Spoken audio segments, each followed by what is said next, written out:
This episode is brought to you by Vital Farms. Isn't it bullshit to have to question where your food comes from? At Vital Farms, you can trace your pasture-raised eggs all the way back to the source, the pasture. On the side of each pasture-raised carton of eggs, you'll find the name of the farm where your eggs were laid. And when you look the farm up on their website, you'll get a peek at all the sunshine, fresh air, and open space the hens enjoy. Learn more and find out where to buy them at vitalfarms.com. Vital Farms, keeping it bullshit-free. 'Tis the season to shine with H&M. Discover the holiday collection and find fashionable pieces for your wardrobe or for under the tree. Get inspired and dazzle with this year's glam. From tuxedo styles, bow detailed pieces, impressive prints, and more. From unforgettable looks to unforgettable gifts. With fashion finds to home decor, find it all at H&M. Treat your loved ones and yourself this season. Shop in-store or at hm.com.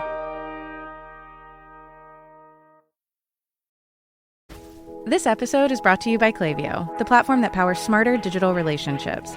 With Klaviyo, you can activate all your customer data in real time, connect seamlessly with your customers across all channels, guide your marketing strategy with AI-powered insights, recommendations, and automated assistance, deliver experiences that feel individually designed at scale, and grow your business faster. Power smarter digital relationships with Klaviyo. Learn more at klaviyo.com/Spotify. That's KLAVIYO.com/Spotify. Get everything you need for your holiday meal at Whole Foods Market. Right now, you'll find animal welfare certified rib roast on sale. It's a deliciously crowd-pleasing centerpiece. Plus, save on spiral sliced ham, bone-in lamb, and seasonal produce like sweet potatoes and Honeycrisp apples. For ready-to-eat sides, head to the prepared food section. Done. And remember that Whole Foods Market caters. Order gourmet catering at shop.wfm.com. Bring the holiday magic with Whole Foods Market. LinkedIn presents. Welcome to the Human Capital Innovations Podcast. We're your source for personal, professional, and organizational growth and development, where we share original research, explore industry trends, and interview executives and thought leaders from across the globe. We hope you join us often for practitioner-oriented content around all things related to leadership, HR, talent management, organizational development, and change management. Maximize your personal and organizational potential with Human Capital Innovations Podcast.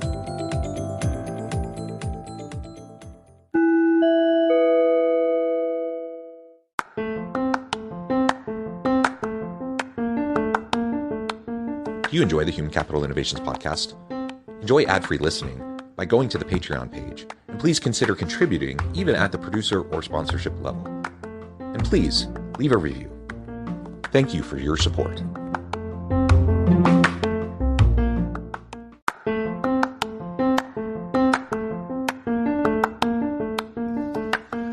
Welcome to the Human Capital Innovations Podcast.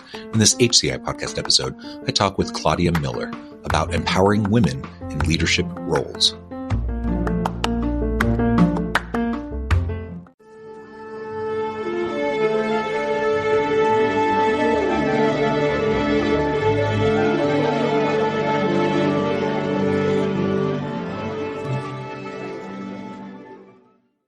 Claudia Miller, welcome to the Human Capital Innovations Podcast. Thanks, John. I'm so excited to be here today. It is a pleasure to be with you today. You're joining us from North Carolina. I'm south of Salt Lake City in Utah. And today we're going to be talking about women in business and women in leadership roles and how we can pull more women into those roles, how we can empower women within those roles, and all of those sorts of topics. As we get started, I wanted to share Claudia's bio with everybody. Claudia Miller is a sought-after career coach for women in tech, and she's helped her clients land fulfilling jobs at a senior level. She also partners with companies and organizations in identifying rising stars within their organizations and providing strategic insights and support in developing a leadership and talent pipeline with a focus on women and women of color. And I could go on, Claudia, but I think I'm going to pause there. Anything else that you would like to highlight from your background or personal context before we dive on in? Get everything you need for your holiday meal at Whole Foods Market. Right now, you'll find animal welfare certified rib roast on sale. It's a deliciously crowd-pleasing centerpiece. Plus, save on spiral sliced ham, bone-in lamb, and seasonal produce like sweet potatoes and Honeycrisp apples. For ready-to-eat sides, head to the prepared food section. Done. And remember that Whole Foods Market caters. Order gourmet catering at shop.wfm.com. Bring the holiday magic with Whole Foods Market. Yeah, I worked across probably 26 industries at this point. So I worked across all levels of leadership. And one of the things that I really enjoy is really helping women, especially like ambitious, career-driven women, move into those senior leadership roles, whether a manager trying to move into a director position, directors trying to move into a senior director, or at an executive level role. And it's a really important, needed component, the coaching and the mentoring to help people navigate. And especially if we're thinking about not just women, but women of color, you're adding layers to the challenges that one might face, in terms of the lack of privilege in comparison to, say, their white male counterparts who are going for positions. And so helping people navigate that, especially if, they don't have a really great support system around them, or if there's not a good mentoring structure within the organization they happen to be in, it certainly can be challenging. So having people like yourself to help with the coaching and mentoring for women to be able to land in those types of roles, I think is tremendous. It's more of what we need if we hope to close the gender gap in terms of roles in leadership for women in organizations and senior and executive leadership, but also the wage gap. One thing I wanted to just start with in terms of level setting and laying the groundwork and the framework for this episode is if we can just talk a bit about those gaps. And, I've seen industry reports that have even suggested that women, as a cohort have been set back even a generation over the last few years due to the pandemic and the challenges in relation to the pandemic. Maybe you can speak to that as we begin, and then we can start to dive into how we can move more women into leadership roles. Yeah, definitely. Definitely in the past few years, especially since 2020 pandemic happened, it actually impacted more women, and specifically women of color. Whereas even we hear about salary discrepancy, women are not getting paid equal pay. And most of the time we hear like, oh, women make around 80 cents on the dollar, but to be specific, it's Caucasian women make 80 cents on the dollar. Whereas if we look at Black women, they're making around 63 cents on the dollar, and Hispanic women are making around 54 cents on the dollar. And this is just for the same role. So literally they're getting paid half the portion or half the salary versus our white male counterparts. So this definitely drove a lot. And actually, we are making less now because of 2020, since that happened, and it impacted a lot of the women. Also, when we look at some of these reports, and one of the reports I really like is Women in the Workplace by McKinsey, where it shows that for every 100 men that get promoted, around 84 women get promoted. And as we can see, like there starts building that discrepancy around it, where as you continue to move up to the top of leadership, there's almost a 75% drop. Whereas men and women are getting hired at the same rates when it's entry level, but they're just not getting promoted at the same rate. Therefore, there's less women in those leadership roles. There's less of those opportunities. But yet data shows that when we have more women in senior leadership roles, it increases profitability. It also, helps in increasing patents. It also helps with mitigating risk within organizations. And that's only when we have at least a 30% of women in senior leadership roles. It's when businesses can finally see those results coming in. And not only is it the right thing to do, but it's great for business when we have this great gender diversity. So there's the human case, there's the business case. It just makes sense. So whether you're inclined to think, I know there are plenty of people who look at those gaps that you just talked about, and they're like, yeah, but, and then they start to come up with all these excuses, or they say, yeah, but we're not comparing apples to oranges. I'm like, no, when we're talking about 80 cents on the dollar or the various numbers that you raise, that, we're controlling for different factors. Like we're trying to compare apples to apples here. Like it really is a true discrepancy in the aggregate, of course, not in every individual circumstance, but in the aggregate, we see this discrepancies. And so, when people might be hesitant because they're like, yeah, it's, maybe, is it really there? Or they might have other excuses or whatever. It's just important to remember that there's a huge business benefit for this in addition to the human benefit. Like, it's just the right thing to do. It's the right thing for people to do. Either way, whatever's going to motivate you to do it, let's focus on how we can do this better. And give more truly equal opportunity to everybody, not just in name, not just in compliance, but in true opportunity in how we frame up how our organizations are structured and the systems and the processes that can sometimes inhibit the flow of women and women of color into these leadership types of roles. And it's, there are bigots out there. There are sexist people out there who are just blatant, about it. But I think most people probably are trying to be good and do right by others and don't have nefarious intentions.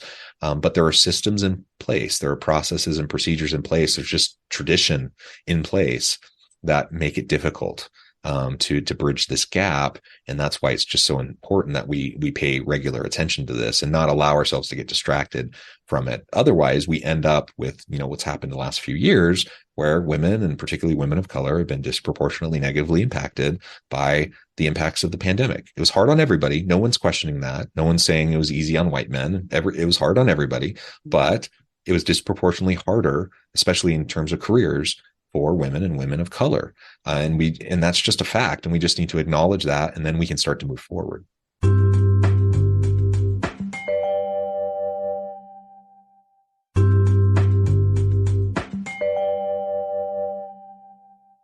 So let's start exploring how we can proactively start to move more women into leadership roles. So if we acknowledge these gaps, we recognize we should be doing something about it. Then the big question is, well, what can we do about it? We're trying to hire, hopefully we have good hiring practices. We're trying to hire the best person for the job, regardless of gender, regardless of race, ethnicity, whatever. How do we start to create pipelines and start to create opportunities for more women to move into these roles in a proactive way? Yeah. And I think I really like how you said, because it comes to processes and systems, because it does impact on what we do and that accountability factor. If we were to focus this more as an organizational level, definitely it starts with those systems that we have in place. How are we looking to, how are we measuring performance? Who are we, when we're posting a job, is it gender bias, or is it actually speaks to all genders? Because data shows that when we have job descriptions that are more male dominated language, like roll up your sleeves and, you got to be the hunter-gatherer type. Like when it becomes more of that verbiage that attracts more men, women are almost, they deviate from applying to those types of jobs. But when you create job descriptions that don't use those gender bias type of language, and it's just very neutral in language in itself, it does not deviate men from applying. So now we have both, and a very diverse pool of candidates applying to those roles. So it starts with those job descriptions, and it talks about really of understanding of having the accountability, saying, hey, we're going to hire more diverse talent, but not keeping people accountable. That's really not going to make a change. What we really see change is when we start impacting, and it's part of like KPIs, for example. I've seen a lot of organizations where they'll say, we're going to open a job posting, and unless we have 50% candidates that are diverse or women, we cannot release the rest of the resumes because we haven't hit that metric. Well, my question to them is, well, what are you doing to gather and entice more other different types of, whether it's women or diverse candidates, to apply to these roles? Are you still just posting it on certain job boards? Are you being more strategic around it? Are you placing it maybe in HBC universities, maybe in women association groups? Where this posted so that we can drive those candidates? Because then from the manager receiving end, they're thinking, oh my God, I cannot fill this role and I can't get access to any resumes because we haven't hit that 50% and there's just not enough women applying. Well, because we're not targeting women. We're not being strategic in our efforts.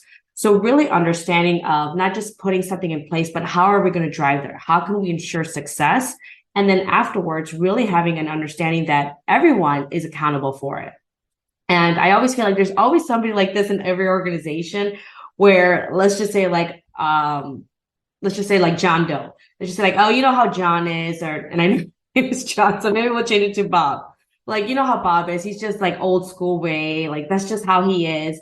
And if that's just how he is and it's not driving what the organization is looking to do, they're trying to increase profitability, increase diverse leadership. Well, then Bob maybe does not deserve to be in that role, does not deserve to be in a manager role. Maybe Bob needs to go somewhere else, but not letting that go just because that's just how they are. And it's really understanding of how can we keep everyone accountable? How are we measuring it? Where are we currently at? How can we get there? And how can we ensure success so that way it is really true of being able to attract that. And then from then on, it's really having an understanding of, well, how do we move more women into senior leadership roles? What are we currently doing? Because a lot of organizations I've seen is they have great talent, yet they're looking to hire externally. They're always hiring externally. And all of a sudden, it's starting, especially when it comes to the high level leadership, a lot of these leaders come in and bring their own people. And all of a sudden there's like this thing happening versus saying, we have really great talent. Let's keep that knowledge within the organization. How can we develop them? How can we, start grooming our next generation of leaders? And how can we continue moving that up and making sure that it's diverse as well? So that way, we are able to do the right things and not just target a certain demographic.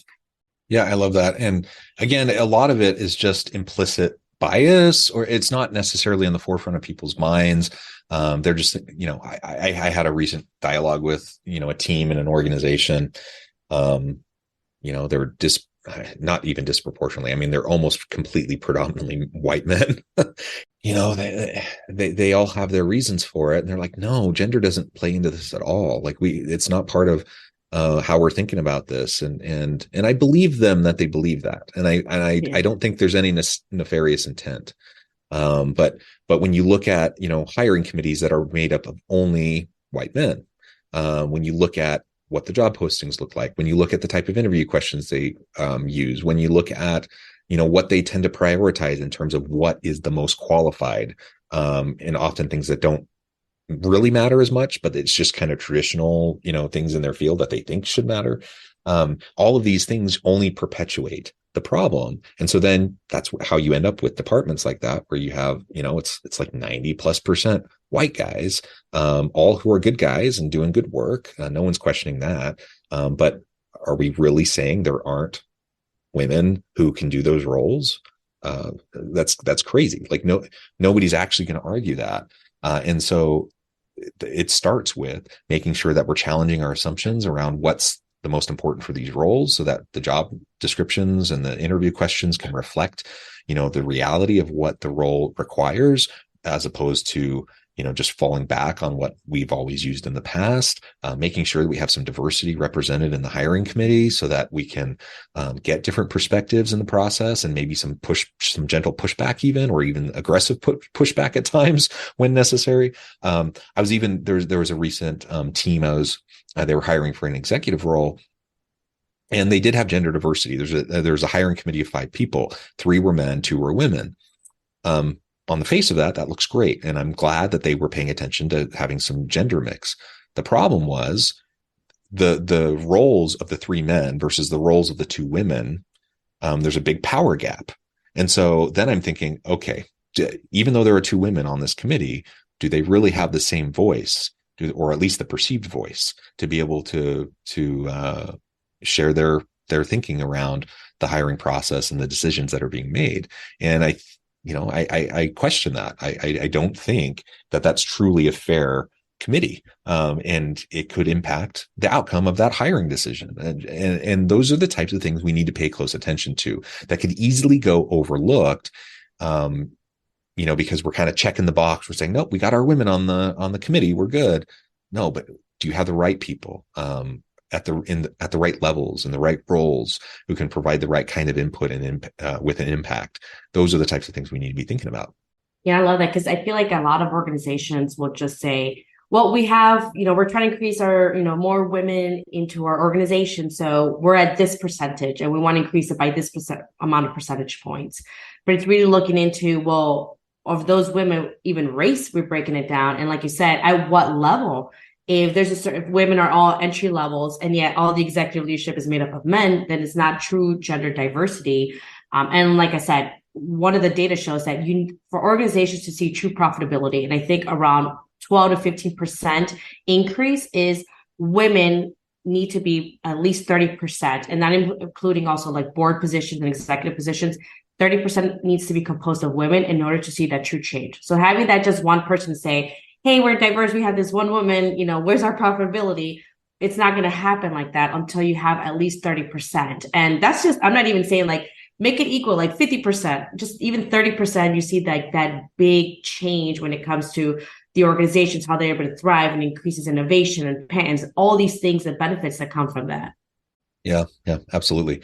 Okay, so let's talk about pipelines. How do we start to generate pipelines within organizations? Hopefully we're doing the things like you said, we're having inclusive hiring practices, we're posting in diverse places so that we can attract different types of applicants. Hopefully all of that. But in many ways, we're talking about bringing external in. There's also opportunities to develop pipelines within so that you're developing the talent within your organization, preparing them for future roles. What has been your experience as organizations have tried to develop those types of pipelines? What has worked? What hasn't worked? What could we start doing today to start making a difference with that?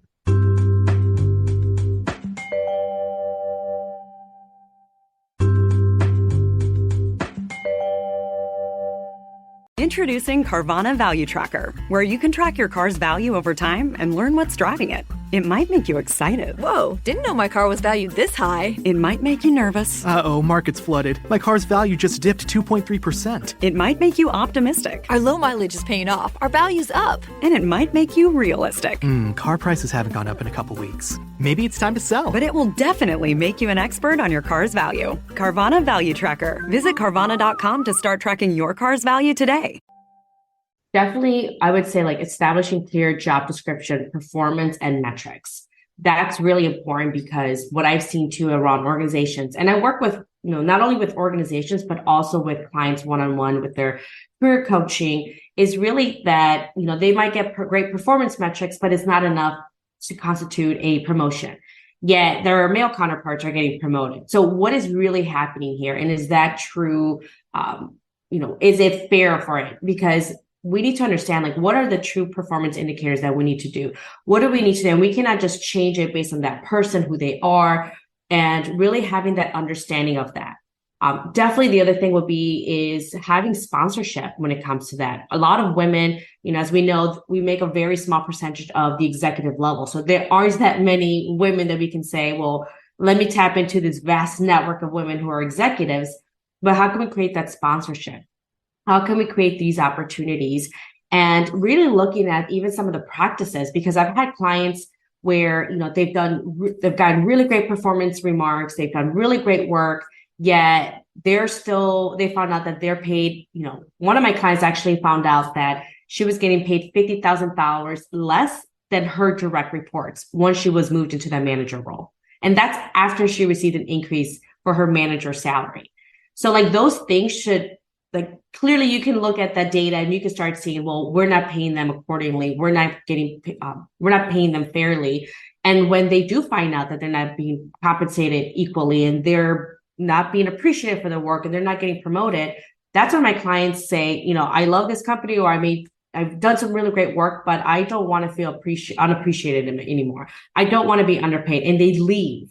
And all of a sudden the company comes with like, oh, you know what? Actually, we can't give you that promotion. Or we can give you that salary, where had they done the right thing from the beginning, my clients and other job candidates wouldn't have to be job searching and seeking elsewhere. So even like those practices around it, I feel like a lot of companies and organizations really penalize, and this is just overall, their employees for being loyal. If you're there for 10 years, I guarantee you that you're being underpaid. Someone externally can come in and get paid more, yet the employee that's been loyal to the organization does not get that same treatment, does not get that same pay. So really having an understanding of like, where are we now as an organization? Are we actually paying them adequately at the way they should be? Are we promoting? And if not, why aren't we promoting? Why isn't this happening? Oh, is it because we didn't have enough, maybe candidates or employees that are women applying for those roles? If they're not, why aren't they applying for it? Are we creating them an environment where we're grooming them for those leadership roles? we're introducing sponsorship opportunities. Maybe we can develop something like a leadership pipeline where application-based or nominated-based. And then once they go in, they start creating almost a curriculum to start helping them develop those leadership skills in order for them to move up. And not only is this, a lot more cost effective just from an HR perspective and helping with like retention when it comes to employees, it also builds that great pipeline. These are loyal employees that are, very ambitious, that want to continue moving up and advancing in their careers. It just checks off a lot of those boxes when you have a really great program like that. But when you hear sometimes, I've heard some organizations where our leadership doesn't have time for this.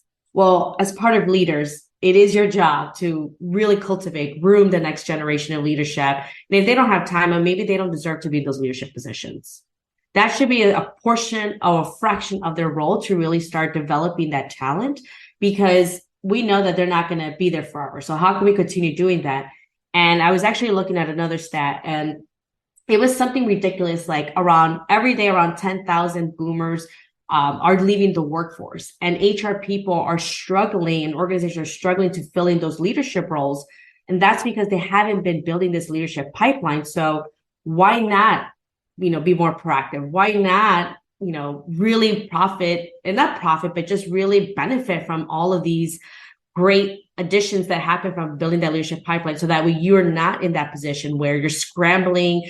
And a lot of these organizations are, impacted very negatively just because they can't find enough leadership or trained leadership and that are ready for these types of roles. I mean, we're really talking about a win-win kind of scenario here for organizations who are struggling to find talent and struggling to fill positions.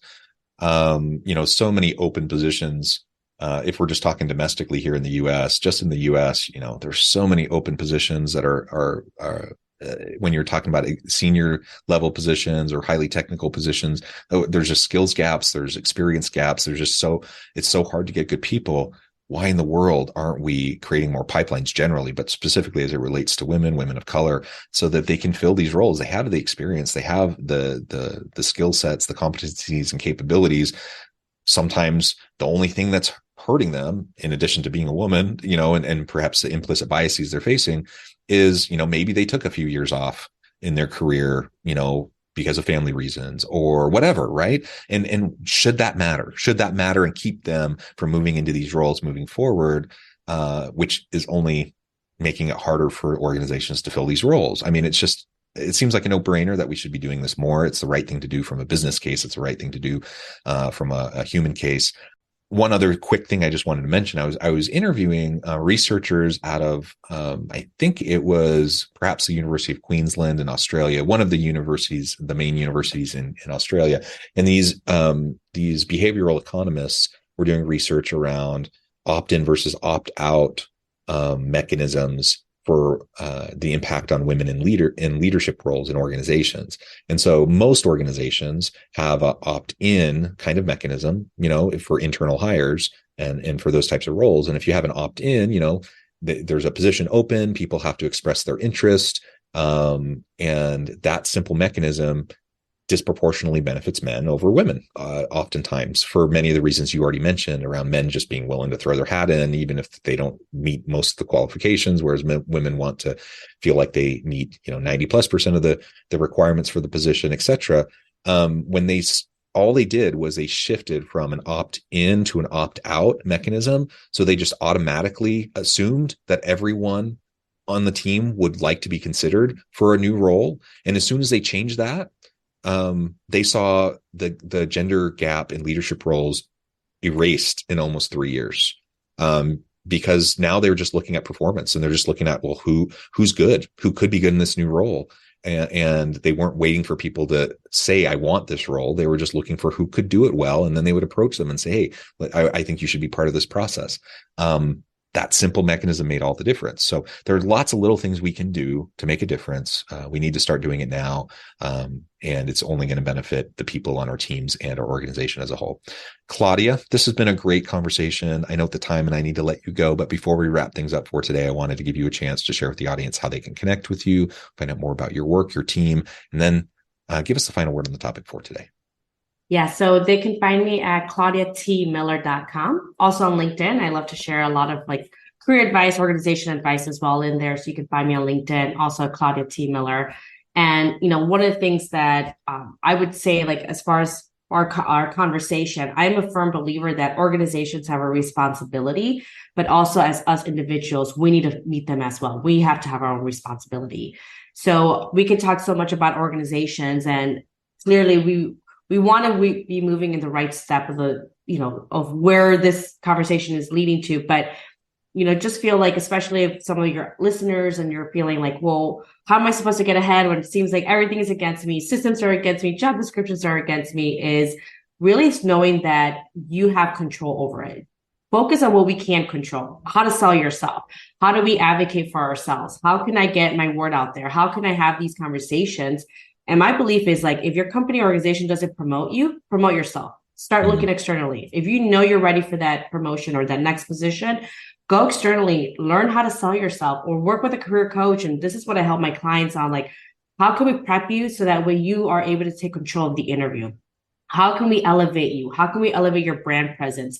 How can we make you a sought after candidate? Like, these are things that can be learned.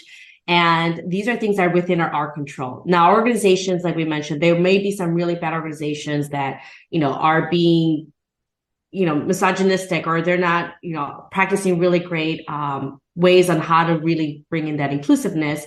Well, then there's other organizations that are trying to do the right thing. They're trying to figure out things.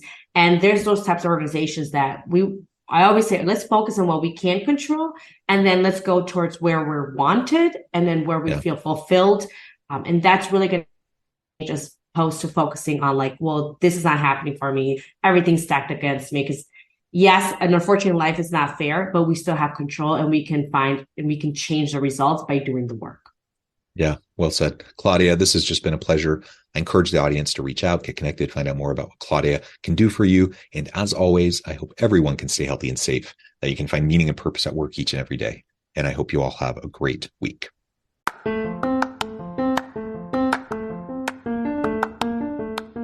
Do you enjoy the Human Capital Innovations podcast? Enjoy ad-free listening by going to the Patreon page. And please consider contributing even at the producer or sponsorship level. And please leave a review. Thank you for your support.